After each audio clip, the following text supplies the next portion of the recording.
Welcome, ladies and gentlemen. I just thought I'd give a quick live update in terms of what Mad TV is going to be up to in the next couple of weeks. Feel free to join. Look, normally we have a full, movie length or test review on a Sunday night. That hasn't happened this week. Been flat out. I'm producing the Desert X review at the moment, Ducati Desert X review.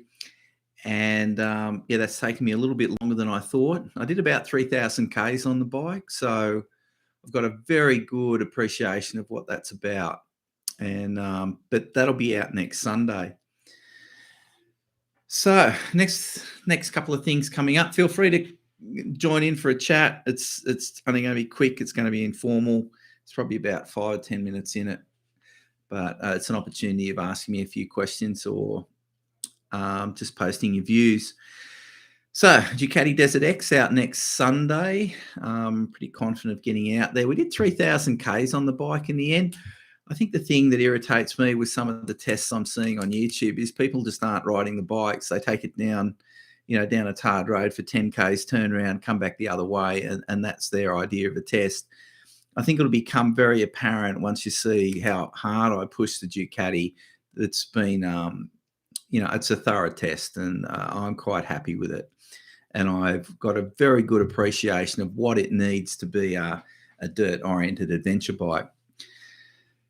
So the Red Rooster went on that last 3-day loop that we took the Desert X on. And what staggered me with that, the Red Rooster is now complete, and Clubby rode it most of the time, but I did get a run on it for a while. But what really amazed me, hi, John McKay. Good morning, mate. Thanks for coming on board, John. Yeah, so what amazed me with the CRF was when we were coming back on the freeway, and here I am sitting on the Ducati Desert X, and Clubby's on that little Red Rooster, and he's just sitting at 110, 112 kilometers an hour, just gobsmacked me. It's a 300cc bike. Good morning from Denmark. Thanks, Trolls. Johansson. Quite a staggering little bike. I mean, we haven't done anything to the engine, no ECU modifications, no valve modifications. And I got to ride it down in the high country there. And what we've done with the suspension, what Rally Raid have provided us has been brilliant. And so that Honda CRF should be out in the next week or two, but there is a complexity to that. And Nugget and I next week are going on a 4-day ride with Mark. You may remember Mark. Mark had the KTM 500 that he adventurized and couldn't remember what parts he put on it, which is a very funny video if you haven't seen it. But yeah, the three of us and another guy you might remember called COVID Dave, a very skilled rider, had a KTM 990 the last time we rode. And we're going up to a place called Coffs Harbour, which is in the mid-north coast of Australia for those overseas visitors. Very tough riding conditions, really steep and short, sharp climbs, and can be really challenging. And it's been wet in Australia lately, so we expect that to be a real challenge. I'm just going to shoot that with GoPro, and Nugget's going to do what Nugget does, and it'll be pretty tough ride, and it'll be lots of fun. But I know everyone appreciates that down-to-earth riding where, it's not all polished and we actually get on and do it. The next thing I've promised you, and I've got all the footage for it now, is the Fourway comparison between the Himalayan, the Honda CRF 300, the KTM 390, and the BMW G310 GS. All these bikes. Adam, I love your work. I have my Desert X booked in for Technic treatment next Monday. Looking forward to giving it a push. Adam, it's interesting you sending that straight to Technic, and I bet you, if you're still listening, I bet you it's got to do with the trail feel, that first couple of centimeters of the suspension on the front end of the bike. It just seemed a little bit hard, and I think that could be softened up. But come back to us and tell me if it's something specific you want done with the suspension at Technic, or or that's what it is. It's that first couple of centimeters of trail feel. So try to get back to us before I finish up. So getting back to you, yeah, so there's a four-way comparison between those three little bikes. Those three little bikes, to me, are outstanding in terms of what they provide. Real bang for their buck, great handling, but yet there's some nuances to all of them. For example, the KTM 390 has an outstanding traction control system. It's got lean sensitive traction control. It can save your bacon if you're a learner. And then you've got the Himalayan, which is a big heavy bike. It weighs, I don't know, 20 more kilos than my 701. And you've seen us with the Red Rooster. BMW 310 GS, we did a great thorough review on that. And yeah, I'm very impressed with that one as well. And it's funny, all those bikes, with the exception of the 390, almost weigh the same as my 701. It's only about 5 or 10 kilograms difference. And I find that crazy. But one thing that people don't necessarily understand is when you have a big engine, such as a 701, the actual spinning mass, the centripetal forces, all the parts spinning in that engine actually act like a gyroscope and hold the bike straight. So when you get on a little bike, although it's roughly the same weight, it doesn't have the same gyroscopic forces in the engine. So it actually can go offline and turn much quicker, even though it weighs the same as the 701. So it's something quite noticeable if you go straight from the 701 to a CRF 300. And while we're speaking about noticeable, on the weekend, I got on my T7 after riding the Ducati Desert X. And boy, what a difference in center of gravity. The Tenere 700 center of gravity is way, way higher than the Desert X. And getting off one bike and getting straight on the other, you go, whoa. Final two bikes coming up for test really quickly. Clubby and I are flying up to Brisbane, and we're going to, Adam, bottoming out on drop-offs and jumps. I'm 90 kilograms with gear on. Bottoming out, yeah. I didn't notice that, Adam, on the Desert X. Isn't that funny? So yeah. Anyway, we can't talk about it too much just on this forum, but it'd be interesting. What settings you had, what clicker settings. And I don't know. It'll be interesting anyway. Nick will do a good job. You're guaranteed of that. Hello from cold Montana. It's the States. Love the T-shirt. Thanks for your informational videos. Keep them coming. Thanks, Dan. Again, I wasn't going to get on. Normally I try to post a video on a Sunday. Didn't quite get there. So I just thought I'd just reach out for the more diehard Mad TV fans, just to get access to some of my thoughts and what we're doing. So thanks for coming on board, Dan. So on the 1st of December, Clubby and I fly up to Brisbane, and we're riding two Aprilias, a pair of Aprilias, the Aprilia Touareg, back to Sydney, pardon me, over about 4 or 5 days. And we're going to go the long way.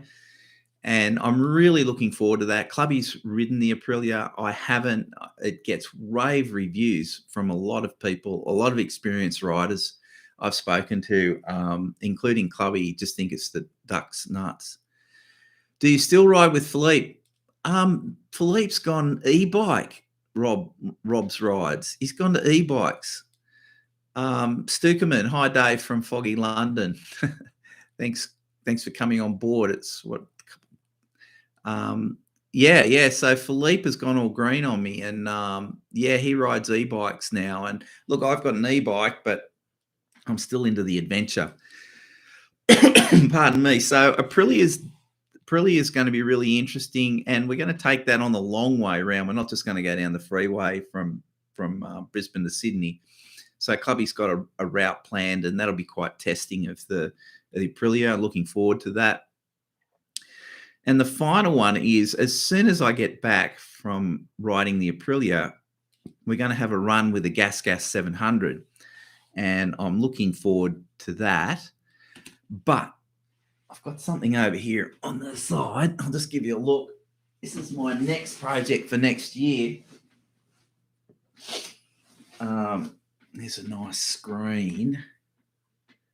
This is a product from Portugal, from the Adventure Men Cave, they're called. Now, if you go back to that Mark's video, the KTM 500 one on our channel, hi, what size Klim jacket do you wear? I wear a large, and it fits me well. So that's the front of this next project. And let's see what else I got in here. Yeah. Now, I think I said I'd never do a tower again. Oh, yeah, Stukerman, a lot of new bikes to test in the future, Transalp Suzuki. Yeah, we did a live to them, had a lot of fun, Clubby and I. But I was a bit disappointed in the Honda Transalp suspension, and I was surprised how good the Suzuki is. Yeah, they're interesting bikes. So I swore I'd never get a tower, and this certainly isn't going on my 701, but I'm back. I'm tower converted by Adventure Men Cave, and this will be on our next project bike. Did Clubby wear a large also in the Klim? No, I think he might wear extra large, but don't tell him I told you that. All right, so this is the front end. This is a really exciting project.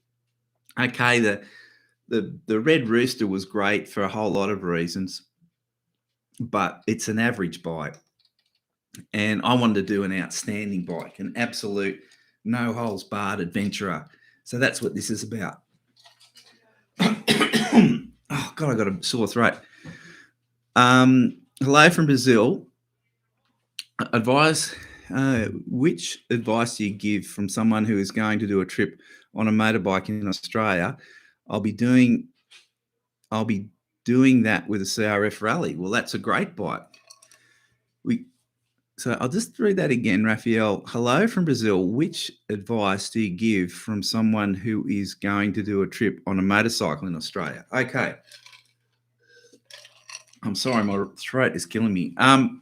Raphael, the thing to remember about Australia is the heart of it is extremely isolated, and you've got to be very careful in those areas. And you've got to make sure you plan, and where you can, go with someone as well, and have a partner with you. I would use an EPIRB or Spot Connect just to make sure that someone always, you can call out to someone in an emergency.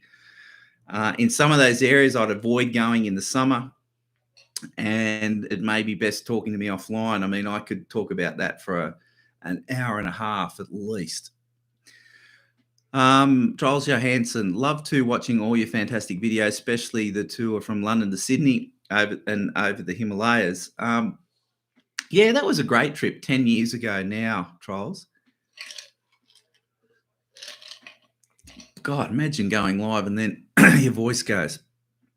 But of all those favourite trips, I reckon the Himalaya motorcycle adventure was a much more rewarding trip in terms of learning about culture and learning about India. It was just brilliant.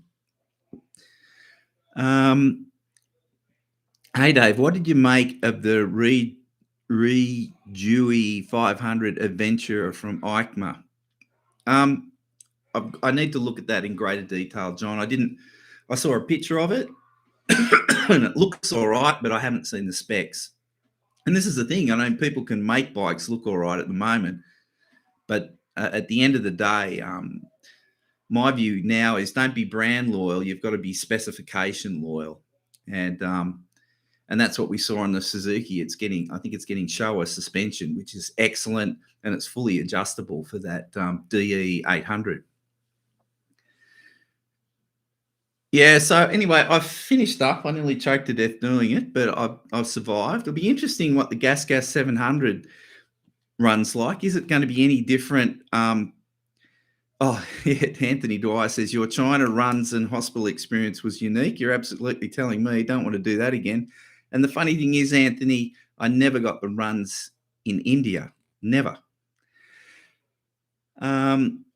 Manuel, any chance for you to do a ride off-road across Europe? Portugal has paradise tracks. Manuel, John Mitchinson, a good friend and supporter of Mad TV, invited me to go to Portugal, and he's just ridden through Portugal in the last couple of weeks, and he said it was magnificent.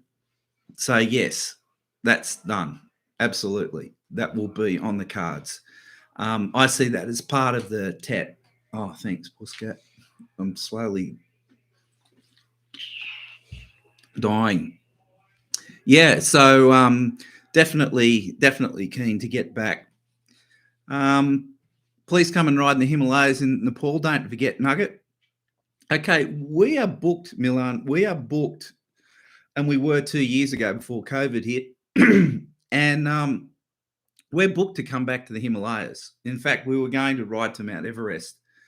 So we're booked in with a guy called Ravi Thapa, you might know. And now, yeah, we want to go to a number of places in Nepal and Bhutan and in that northeastern sector of India. All righty. Well, that's it for me. Yeah, just an informal catch up, just to say hello. This project really interests me. Sorry about the voice. Don't quite know what's happened there, but that's just the way life goes. And we'll catch up. You've noticed a couple of people have expressed different views about the shorts. I'm just experimenting with shorts. What they bring is new subscribers to the channel. And some people don't like them, but a lot of people do. I'm trying to make them interesting and trying to make them a little bit more about a learning opportunity. For example, I've just focused on the T7 in the last couple this morning, which segues into Jay Docking's comment there. Any more content coming for T7 lovers? Yes, there is. One thing I didn't mention there was Clubby and I are riding the World Raid Tenerays as soon as they hit Australia.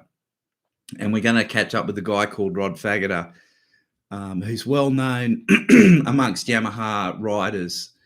And yes, that should be an interesting time. And because Rod's going to do something on the World Tenerays and so on World Raid bikes, and so are we.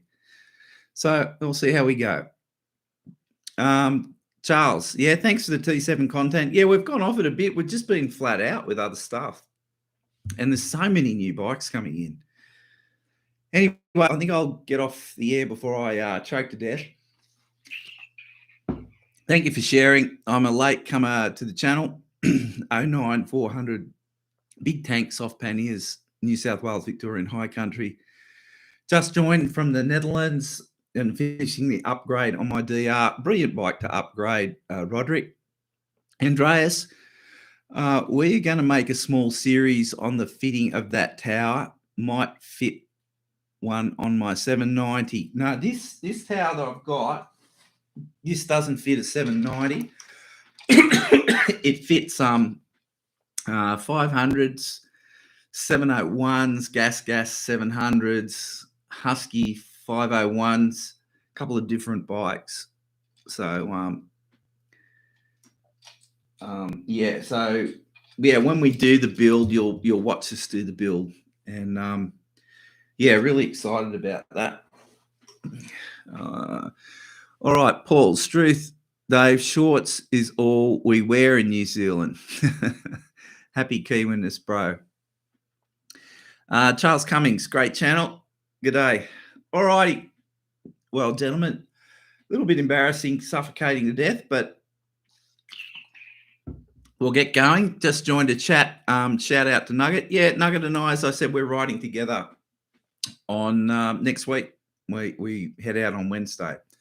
Thanks for joining us. Little informal, but it's worth doing. All right, I'll catch you all later. And the next time you'll see us will be on Sunday with that review of the Desert X, which I'm really looking forward to showing you. It's very detailed. Okay, catch you all later.